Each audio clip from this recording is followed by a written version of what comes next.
네, 정호로 의원님 수고 많으셨고요. 다음은 김문수 의원님 질의해 주십시오. 예, 더불어민주당 순천갑 김문수 의원입니다.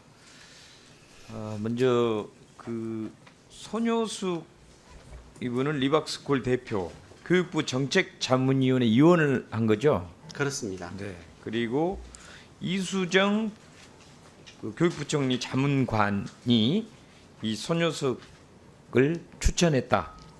이렇게 밝혀진 거죠. 그러니까 정확하게 말씀을 드리면 자문위원회를 구성하거나 할 때 다수의 추천을 하고 그 중에 선정하는 절차가 있습니다. 그런데 확인해 본 결과 손 대표에 대해서는 자문관이 추천한 것으로 보고를 받고 확인을 했습니다. 네.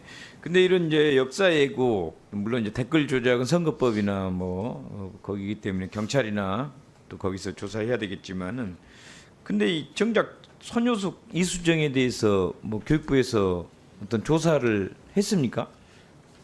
손효숙에 대해서는 지금 저희가 관련된 개인이기 때문에 관련되는 사항들에 대해서 지금 학교에 대한 조사, 전수조사를 하고 그 과정에서 추가적인 사항 중에서 위법행위나 부당한 행위가 있다고 그러면 관련되는 추가적인 조치를 취하겠습니다.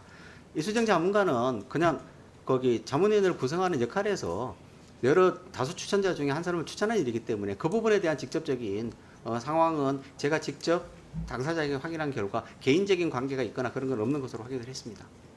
근데 어떻게 추천을 한 거죠? 이제 자문위원회 구성을 할 때 일반적으로 보면 다양한 분야의 그런 전문가들 추천 받는다고 하는데 그 중에 하나가 우리 자문관이 유초중등 교육을 잠깐 자문을 하는 역할이었기 때문에 그 역할을 하는 과정에서 추천을 받은 것으로 확인을 했습니다. 근데 전혀 모르는 사람을 추천이라는 것 자체가 그 뭔가 관련이 있어서 보증을 하기 때문에 추천을 하는 거잖아요. 그걸 믿고.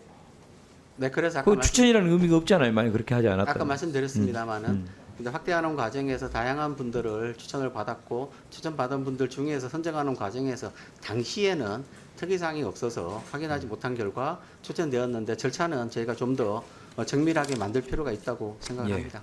근데 두 분 다 한 분은 6월 1일 날 그 위원직을 사임을 하고 그다음에 그 자문관 이수정 자문관도 6월 3일 날 그만두잖아요. 그러니까 6월 5일 근데 보통은 날 행정적으로 복귀하는 걸로 특히 되어 자문관 있습니다. 같은 경우는 이 공직자인데 공무원 신분 아닙니까? 공무원 신분에 문제가 발생되면 이게 조사를 완전히 끝나기 전에는 사직을 못 하는 거 아니에요? 그러니까 자문관은 지금 그 지위가 민간 파견 전문가입니다. 그 대학의 소속을 두고 있는 민간 파견 전문가고요. 지금 이게 위법한 상황이나 그런 것은 저희가 아니라고 보고 있기 때문에 일단은 원래 사실은 지금 대학으로 복귀하는 절차는 실무적으로 확인해 본 결과 그 전에 진행되고 있었다고 확인을 했습니다. 이런 부분도 좀 제도적인 문제가 있는 건지 어쨌든 공직자 신분으로 있었던 사람이 이런 사고가 났을 때 바로 이렇게 사직을 임기가 끝나기 전에 하는 것도 이런 문제는 있는 것 같습니다. 이건 어쨌든 제도적으로 보완을 하든 해야 될 것 같고요. 그 다음에 아까 이제 그 손효숙 대표 리박스쿨 대표 보면은 대한민국의 5.90공화국이 들어서면서 완전히 새로운 모양을 갖췄다라든가 또 5.18은 완전히 진짜 공산 폭동이었다.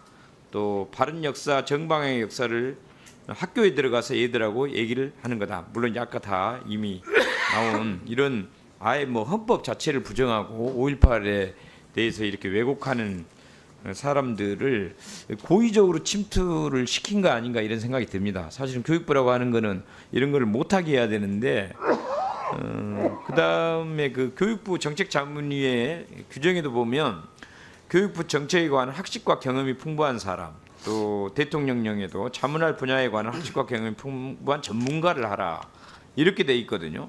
근데 손효숙은 어떤 전문성이 있어서 이게 추천된 거죠? 그 자세한 내용은 저희가 조금 더 확인해서 보고를 드리겠습니다만 그 당시에 유초중등 교육을 담당하는 분야에서 활동한 거를 전제로 해서 추천한 것으로 지금까지는 그러니까 이런 확인했습니다. 규정에 있는 자격조차도 확인도 되지 않은 상태에서 추천이 됐는데 교육부에서 이런 것을 정확하게 관리 감독을 하지 않고 방치하면서 문제가 됐다고 봅니다. 네, 그다음 보겠습니다.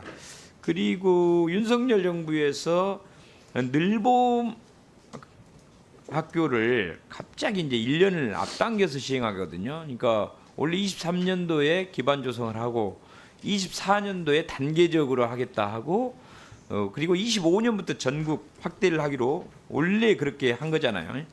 근데 교육부 장관이 느닷없이 23년 8월 9일 날 천안 불당초에 방문해서 민간의 참여를 활성화하면서 동시에 늘봄학교 전국 확산 시기를 당초 25년에서 1년 앞당기겠다고 발표를 합니다. 이런 사실이 있죠. 네, 그 준비하는 과정에서 사실 늘봄학교는 늘봄을 저희가 해야 되는 가장 큰 이유는 잘 아시는 것처럼 하나는 돌봄되기가 굉장히 큰 문제였고요. 예, 잠깐만요. 제가 또 하나는 시간이 조기학교 없기 때문에 문제가 있었습니다. 네. 나중에 답변 듣도록 그렇게 하고. 하겠습니다. 근데 이 한 달 전에 그러니까 장관이 1년 앞당기겠다고 하기 한 달 전에 어떤 일이 있었냐면 윤석열 대통령이 수원의 한 초등학교에 늘봄학교를 방문하고 제가 지난 국정감사 때 여기서 하루에 2천만 원짜리 이벤트 행사를 하고 갔다는 걸 한번 제가 주장한 적이 있었거든요. 네, 네. 이걸 하고 나서 그 다음 달에 바로 한 달 앞당기자고 발표를 하게 됩니다. 그래서 제가 보기에는 이게 관련성이 매우 있다고 보거든요. 그래서 시간 때문에 요거 표 한번 보여주십시오. 여기 보면은 윤석열 대통령 7월 3일 늘봄학교 현장 방문 그리고 한 달 뒤 이주호 부총리가 8월 9일 날 1년 앞당기겠다고 발표하고 그 다음에 한 달 뒤에 바로 이수정 교수가 부총리 자문관으로 임명되고 그리고 몇 개월 뒤에 손효숙 대표를 정책자문관으로 이촉합니다.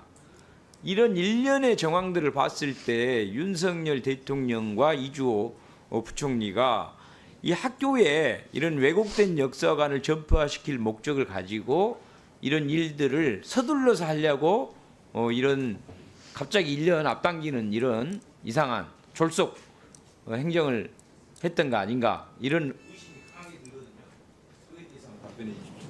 네, 그 부분은 정책을 담당했던 사람 입장에서 명확하게 아니라고 말씀드릴 수 있고요. 늘봄학교는 국정과제입니다. 국정과제에 따라서 진행했는데 사실 이거는 제가 우리 그 문재인 정부 때 돌봄을 담당했던 국장이기도 합니다.